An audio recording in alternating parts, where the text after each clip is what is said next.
बिस्मिल्लाहिर्रहमानिर्रहीम। अस्सलामु अलैकुम वरहमतुल्लाहि वबरकातुहू।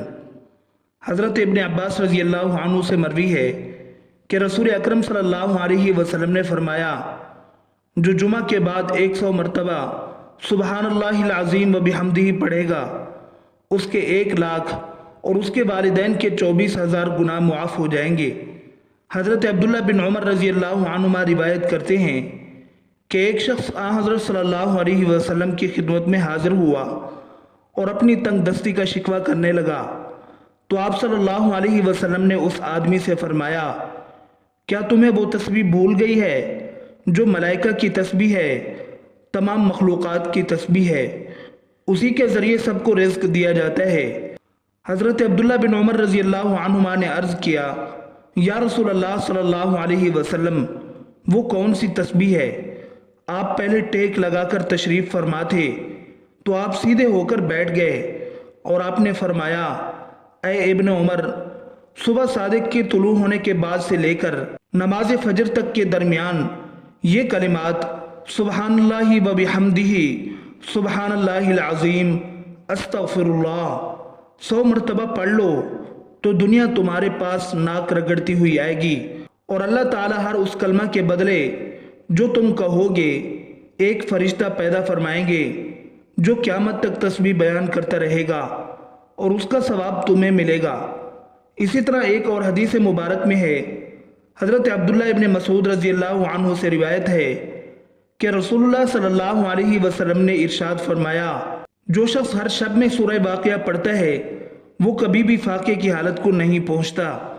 हज़रत इब्न मसूद रज़ी अल्लाह अन्हु अपनी लड़कियों को हुक्म दिया करते थे कि वो हर शब में ये सूरत पढ़ा करें। इन दोनों रिवायतों को बैहक़ी ने शियाबुल ईमान में नकल किया है। मगरिब और इशा के दरमियान ये सूरत पढ़नी चाहिए। नमाज जुमा के फ़ौरन बाद अव्वल व आखिर 3 बार दरूद शरीफ पढ़कर 70 बार अल-मुअती हुवल्लाह पढ़ें, मगर शर्त यह है कि सलाम फेरने के बाद हालत नमाज में ही बैठे रहें और किसी किस्म की कोई गुफ्तगू और किसी दूसरे काम में मसरूफ़ न हों, बल्कि अपनी तवज्जो इसी अमल की जानिब रखें, वरना अमल की तासीर ख़त्म हो जाएगी।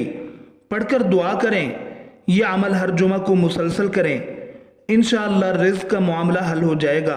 इसी तरह हज़रत जवेरिया रज़ी अल्लाह अन्हा बयान करती हैं कि हुज़ूर नबी अकरम सल्लल्लाहु अलैहि वसल्लम सुबह की नमाज़ पढ़ने के बाद सुबह ही उनके पास से चले गए और वो उस वक़्त अपनी नमाज की जगह पर बैठी थीं।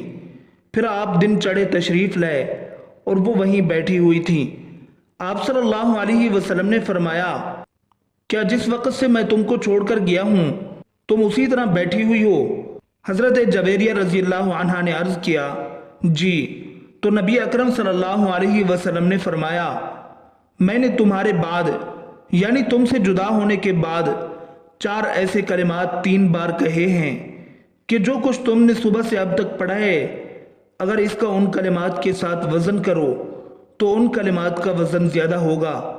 वो कलिमात ये हैं, सुबहानल्लाहि व बिहम्दिही आदद खल्क़िही व रिज़ा नफ्सिही व ज़ीनत अर्शिही व मिदाद कलिमाती। अल्लाह की हम्द और तस्बीह है उसकी मखलूक की आदद, उसकी रज़ा, उसके अर्श के वज़न और उसके कलिमात की स्याही के बराबर।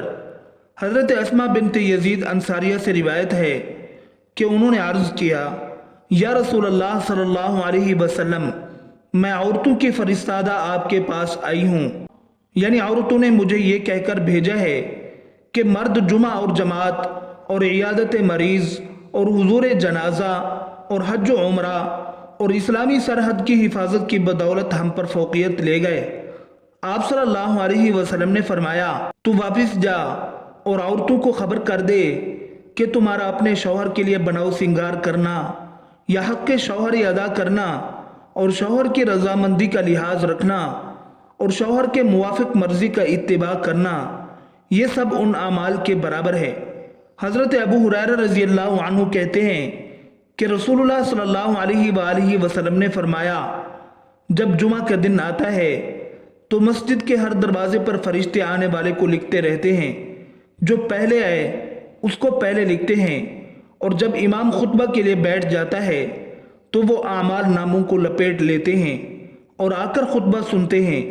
جلدی آنے والا اس شخص کی طرح ہے جو اللہ تعالیٰ کی راہ میں ایک اونٹ صدقہ کرتا ہے، اس کے بعد آنے والا اس شخص کی طرح ہے جو ایک گائے صدقہ کرتا ہے، اس کے بعد والا اس شخص کی مثل ہے جو مینڈھا صدقہ کرے، پھر اس کی مثل ہے جو مرغی صدقہ کرے، پھر اس کی مثل ہے جو انڈا صدقہ کرے۔ امیر المومنین حضرت سیدنا علی ابن ابی طالب رضی اللہ عنہ سے روایت ہے کہ حضور نبی کریم صلی اللہ علیہ وسلم نے ارشاد فرمایا، جس شخص نے جمعہ والے دن سورۃ الکہف کی تلاوت کی تو وہ آئندہ جمعہ تک ہر طرح کے فتنے سے بچایا جاتا ہے، یہاں تک کہ اگر دجال بھی نکل آئے تو اس سے بھی محفوظ رہے گا۔ اسی طرح حدیث مبارکہ میں آتا ہے کہ جس شخص نے سورۃ الکہف کی پہلی 10 آیتیں حفظ کر لیں اور پابندی سے پڑھتا رہا، وہ دجال کے فتنے سے بچا دیا جائے گا۔ اسی طرح آخری 10 آیتوں کے متعلق بھی روایت آتی ہے، اور اسی طرح ایک روایت میں یہ بھی آتا ہے کہ جو شخص سورہ کہف کی پہلی 3 آیتیں پڑھتا رہے گا وہ بھی دجال کے فتنے سے محفوظ رہے گا۔ جمعہ کے روز کثرت کے ساتھ حضور نبی کریم صلی اللہ علیہ وسلم کی ذات گرامی پر درود شریف پڑھنا چاہیے۔ آپ صلی اللہ علیہ وسلم نے ارشاد فرمایا، جمعہ کے دن کثرت کے ساتھ مجھ پر درود شریف پڑھا کرو۔ جو کوئی مجھ پر جمعہ کے دن درود پڑھتا ہے میرے سامنے اس کا درود پیش کیا جاتا ہے۔ درود شریف چاہے دن کو پڑھا جائے یا رات کو، ثواب برابر ہے۔ چنانچہ آپ صلی اللہ علیہ وسلم نے ارشاد فرمایا، جمعہ کے دن اور رات کو مجھ پر کثرت سے درود پڑھا کرو، کیونکہ جس نے مجھ پر ایک مرتبہ درود پڑھا اللہ تعالیٰ اس پر 10 رحمتیں نازل فرماتے ہیں۔ حضرت انس بن مالک رضی اللہ عنہ نے بیان کیا کہ میں نے نبی اکرم صلی اللہ علیہ وسلم سے درخواست کی کہ آپ صلی اللہ علیہ وسلم قیامت کے دن میرے لیے شفاعت فرمائیں۔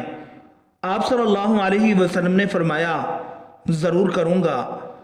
میں نے عرض کیا، اللہ کے رسول صلی اللہ علیہ وسلم، میں آپ کو کہاں تلاش کروں گا؟ آپ صلی اللہ علیہ وسلم نے فرمایا، سب سے پہلے مجھے پل صراط پر ڈھونڈنا۔ میں نے عرض کیا، اگر پل صراط پر آپ سے ملاقات نہ ہو سکے تو فرمایا، تو اس کے بعد میزان کے پاس ڈھونڈنا۔ میں نے کہا، اگر میزان کے پاس بھی ملاقات نہ ہو سکے تو فرمایا، اس کے بعد حوض کوثر پر ڈھونڈنا، اس لیے کہ میں ان 3 جگہوں میں سے کسی جگہ پر ضرور ملوں گا۔ اللہ تعالی ہم سب کو ان باتوں پر عمل کرنے اور اپنی زندگی سنوارنے کی توفیق عطا فرمائے، آمین ثم آمین۔